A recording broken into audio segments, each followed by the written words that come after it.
মানুষ আছে, বুঝেন না কথা?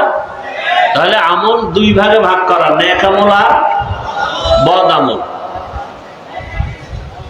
নেক আমল কি? ফরজ, ওয়াজিব, সুন্নাত, মুস্তাহাব, সুন্নাতে জায়েদা, মুআক্কাদা, ফরজে আইন, ফরজ আলাল কিফায়া। বদ আমল কি? হারাম, নাজায়েজ, মাকরুহ, তাহরিমি, তানজি, শিরক, বিদআত, কুফর, গুনাহে সগীরা, কবীরা, এগুলো সব বদ আমল।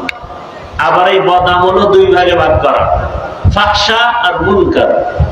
ইন্নাস সালাতা তানহা আনিল ফাহশাই ওয়াল মুনকার ওয়া লাযিকরুল্লাহি আকবার। আল্লাহ বলেন নিশ্চিত নামাজ মানুষকে পাপের জগৎ থেকে মুক্ত করে দিবে। কার ওয়াদা? জোরে বলেন, ওয়াদা কার? আল্লাহ। তাহলে নামাজ অবশ্যই পাপের জগৎ থেকে মানুষকে পবিত্র করে দিবে। এই পাপ বলতে কিছু আছে ফাহশা, কিছু আছে মুনকার, দুটোটাই বদ আমল। তবে ব্যবধান, ফাহশা এমন বদ আমল যেগুলো বুঝার জন্য কোনো দলিল লাগে না, বিবেক বুঝে ফেলে। দলিল আছে, দলিল পর্যন্ত যেতে হয় না। এমন বদ আমল যেগুলো দলিলের ভেতরে না ঢুকলে সমাধান হয় না। যেমন মিথ্যা বলা নেক আমল না বদ আমল? বলেন, এটা বুঝার জন্য দলিল লাগবে? দলিল আছে। ওয়াইলু ইয়াউমাইযিল লিল মুকাদ্দিবিন, ওয়াইলু ইয়াউমাইযিল লিল মুকাদ্দিবিন। মিথ্যাবাদীর জন্য জাহান্নাম। তো কেমন জাহান্নাম? ওয়াইল নামক জাহান্নাম। জাহান্নামের স্তরের মধ্যে মারাত্মক ভয়ঙ্কর জাহান্নাম হলো ওয়াইল নামক জাহান্নাম। মারাত্মক। জান্নাতের মধ্যে শ্রেষ্ঠ জান্নাত জান্নাতুল ফেরদাউস, আর ভয়ঙ্কর জাহান্নাম ওয়াইল। কার জন্য? কয় মিথ্যা যারা বলে তাদের জন্য, মিথ্যাবাদীর জন্য ওয়াইল নামক জাহান্নাম। আর কার জন্য? যে আয়াতে আল্লাহ বলেন নামাজ মানুষকে পাপের থেকে ফিরাবে, আল্লাহ আর আয়াতে বলেন কিছু কিছু নামাজি আছে এরা ওয়াইল নামক জাহান্নামে যাবে, নামাজ পড়িয়াও জাহান্নামে যাবে। আরাআইতাল্লাযী ইউকাযযিবু বিদ্দীন ফাযালিকাল্লাযী ইয়াদউল ইয়াতীম ওয়া লা ইয়াহুদ্দু আলা তাআমিল মিসকিন।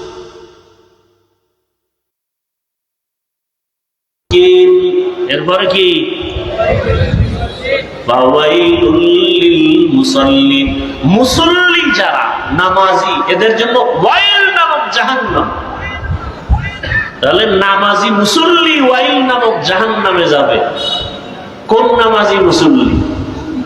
বড় কঠিন ব্যাপার। নামাজ মানুষকে পাপ থেকে ফিরাবে, বিনা হিসাবে জান্নাতে যাবে, আর সেই নামাজ মানুষকে ওয়াইল নামক জাহান্নামে নেবে। কঠিন ভয়ঙ্কর জাহান্নাম, ওয়াইল নামক জাহান্নামে। আর কারা যাবে? ওয়াইলুল লিল মুতাফফিফিন। যারা ব্যবসা করতে গিয়া কাস্টমারের সাথে মাপে উল্টা পাল্টা করে, ভেজাল করে, এরা ওয়াইল নামক জাহান্নামে যাবে। আর কারা? ওয়াইলুল লিকুল্লি হুমাযাতিল লুমাযা। যারা মানুষের দোষ পেছনে বলে, আরেকজনের দোষ করে নাই বানাইয়া অপবাদ দেয়, এই ওয়াইল নামক জাহান্নামে যাবে। গীবত শিকায়াত করনেওয়ালা। বড় কঠিন। আপনারা যারা মক্কা মদিনায় গেছেন তারা দেখছেন চোখে, আর যারা শুনছেন, ওখানে সারা দুনিয়ার মুসলমান আসে না? আসে না? কথা বলেন। ওখানে আসে সব লাইনের মুসলমান। বলে কেমন? কয়েকজনে কিবলার দিকে পাও দিয়া ঘুমাইছে, একামত হয়ে গেছে, নামাজে দাঁড়ায় গেছে, অজু টজু আর লাগে নাই, দিল পরিষ্কার, কিসের অজু, নামাজে দাঁড়াইছে। আর একজনে ইমাম সাহেবের কেরাত চলতেছে, নামাজে বসে পকেট থেকে মোবাইল বের করে কথা বলতেছে। বলে পকেটে মোবাইল রেখে আবার নামাজ ঠিক আছে, এখনো নামাজ যায় নাই। আর একজন বুকে হাত বাঁধে, কেউ নাভির নিচে, কেউ সাইডে দিয়া দাঁড়ায় থাকে নামাজে দাঁড়ানো অবস্থায়। আর একজন দেখলাম সেজদায় যাওয়ার সময় পকেট থেকে একটা কাঠের টুকরা বের করে কপালের নিচে দিছে। ইবলিস সেজদা দিয়া জমিন নাপাক করছে, অতএব ওই জমিনে কপাল ঠেকাই কেমন? কাঠের টুকরা বের করে। আমাকে বলেন, মক্কা মদিনায় সব মতাদর্শের মুসলমান এসে নামাজ পড়ে, কোন ঝগড়া দ্বন্দ্ব গীবত শেখায়া মারপিট? সোনার বাংলায় এত বরকত, পিডাপিডিটা কেন, ঝগড়া কেন? আমার দেশে এত ঝগড়া কেন? টুপি নিয়ে ঝগড়া, হাত নাবিতে না বুকে বাঁধবে নিয়ে তর্ক বিতর্ক, আছে না নাই? সব ঝামেলার কারণ একটা, অন্তর ঠিক নেই। কি ঠিক নাই? বলেন না কেন? শরীরের ট্রিটমেন্ট করে, ডাক্তার দেখায় অসুস্থতার জন্য। এই শরীরটাকে ঠিক রাখার জন্য, পরিচালনার জন্য একটা মেশিন আছে, রূপ। কি আছে? আপনারা ঢাকার শহরে ঘুরবেন, বিভিন্ন বিলবোর্ডে দেখবেন, পত্রিকায় দেখবেন, অ্যাড দেয় কি, দিনকে বদলে দাও। কি কে বদলে দাও? দিন বদলে দাও। দিন, সারা দুনিয়ার মানুষ স্লোগান দেয়, দিনকে বদলে দাও। আর সমস্ত আহলে হক ওলামায়ে কেরামের স্লোগান, দিলকে বদলে দাও। দিল, কিয়ামত পর্যন্ত দিন বদলালে লাভ হবে না, যতদিন পর্যন্ত দিল বদলানো না হবে। এই দিলকে বদলানো মানে দিল বাইর করে আরেকটা দিল ঢুকাবে না, দিলের কালার পাল্টাইতে হবে। দিলকে পরিবর্তন করার এই ওয়াজ মাহফিল, আল্লাহওয়ালাদের মজলিস হলো অপারেশন থিয়েটার। আহলুল্লাহদের সহবত, আল্লাহওয়ালাদের নজর, আল্লাহওয়ালাদের নজরের মধ্যে পাওয়ার আছে, আছে না নাই? আল্লাহওয়ালাদের কথার মধ্যে আসর আছে। নোয়াখালী জেলার সন্তান, টাকার বালিশ বানায় বাবায় ঘুমায়। সন্তান টাকা পয়সা ছেড়ে চলে গেছেন ভারত দেওবন্দ, লেখাপড়া করে বাইতুল্লাহর কাছে গেছেন। 7 ভাবে কোরআন পড়া যায়, কেরাতে সাবা। মসজিদে নামাজে দাঁড়ালেন, তেলাওয়াত শুনে মক্কাবাসী পাগল, ইমামতির জন্য রেখে দিলেন। এরপরে এক পর্যায়ে মেয়ে, সৌদির মেয়েকে বিবাহ দিলেন, শর্ত বাংলাদেশে নেওয়া যাবে না। বাংলাদেশের সবাই জানে কারি সাহেব হাকিকতের সর্বোচ্চ বড় একজন আলেম এবং আহলুল্লাহ, কারি ইব্রাহিম রাহমাতুল্লাহ আলাইহি উজানি। বাংলাদেশ, পাকিস্তান, ভারতের সব মাওলানা জেলাইনের হোক, সবাই চিনে যে দেওবন্দের একজন আলেম, সর্বোচ্চ পদের বড় একজন আলেম, রশিদ আহমদ গঙ্গুহি। সমস্ত ভণ্ড বেদাতীরাও তার নাম জানে, চিনে। তার হাতে হাত লাগায় কলবের চিকিৎসা নিছেন। টাকা পয়সার মায়া ত্যাগ করে একদিন তিনি ওই যে ইমামতি করেন বাইতুল্লাহর পাশে কোন এক মসজিদে, রশিদ আহমদ চিঠি লেখলেন, বাংলাদেশে যাও, কালেমার খেদমত করো। চলে আসলেন দেশে। বিবি কি করবেন? আমিও যাব।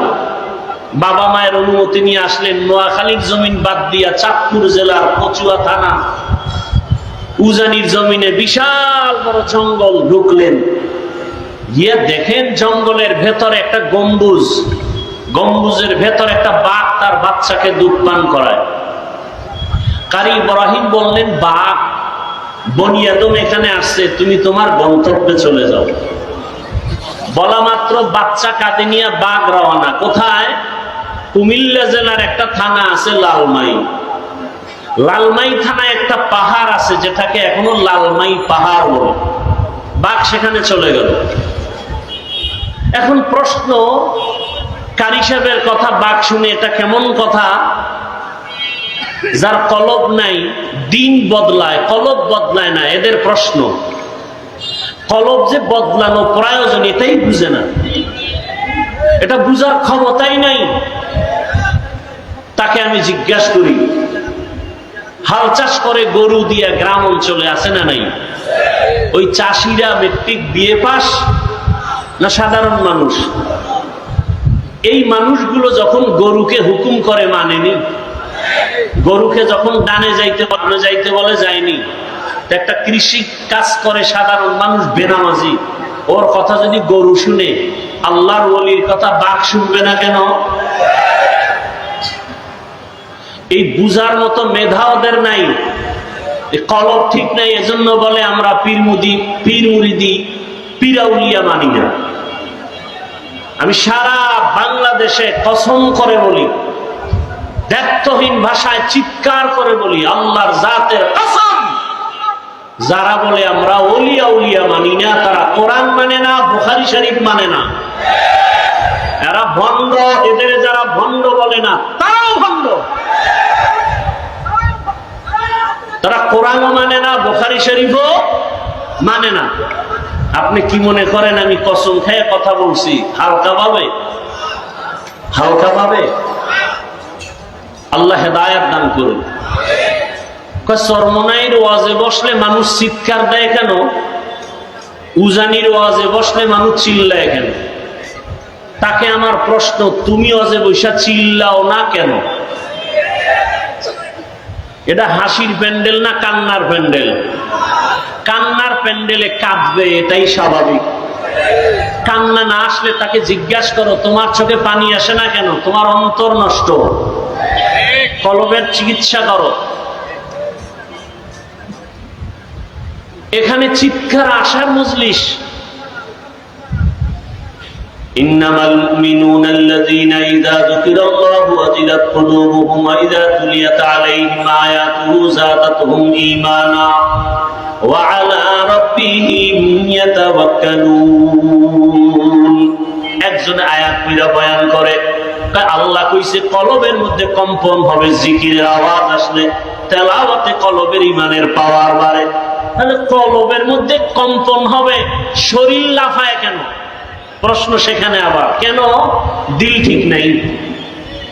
ভূমিকম্প হয়নি সোনার বাংলায়? যারা জানেন তারা বলেন, ভূমিকম্প যে হয়, ঢাকার কোন এক জায়গায় বা নেপালে ভূমিকম্প হয়েছে, বা কক্সবাজারে হয়েছে, ঢাকার শহর কাঁপে না কাঁপে না? কাঁপে। কক্সবাজারের ভূমিকম্প হলে ঢাকা কাঁপে কেন? আর সেই ভূমিকম্পটা জমিনের উপরে হয় না ভেতরে? বলেন তো, নিচে হলে উপরে কাঁপে কেন? বিল্ডিং কাঁপে কেন? ঠিকই আল্লাহর মহব্বত আর মারেফতের নূর সিনায় আসার পরে কলবে জালজালা হলে বডির মধ্যে এটার আসর শুরু হয়ে যায়। ইয়া ইলাহি মুঝসে মুঝকো দূর কর, তাকে দেখো মুঝ মে তুঝকো এক নজর। ইয়া ইলাহি তু মেরা মাবুদ হ্যায়, ইয়া ইলাহি তু মেরা মাশুক হ্যায়। এজন্য আল্লাহর সাথে যারা মোলাকাতের চিন্তা করবে তাদের জন্য কর্মসূচি দুইটা। না, আল্লাহর সাথে মোলাকাত করার আশাই নেই। কেন? আল্লাহর সাথে পরিচয় নেই। আল্লাহকে নাস্তিকরা তো বলে, যাকে দেখি না তারে মানিও না। আল্লাহকে কেন দেখার চিন্তা নেই? আল্লাহকে চিনি না। আল্লাহকে চিনার জন্য কোথায় যাও? বলে আমেরিকা, লন্ডন কয় না। ওয়াফি আনফুসিকুম আফালা তুবসিরুন।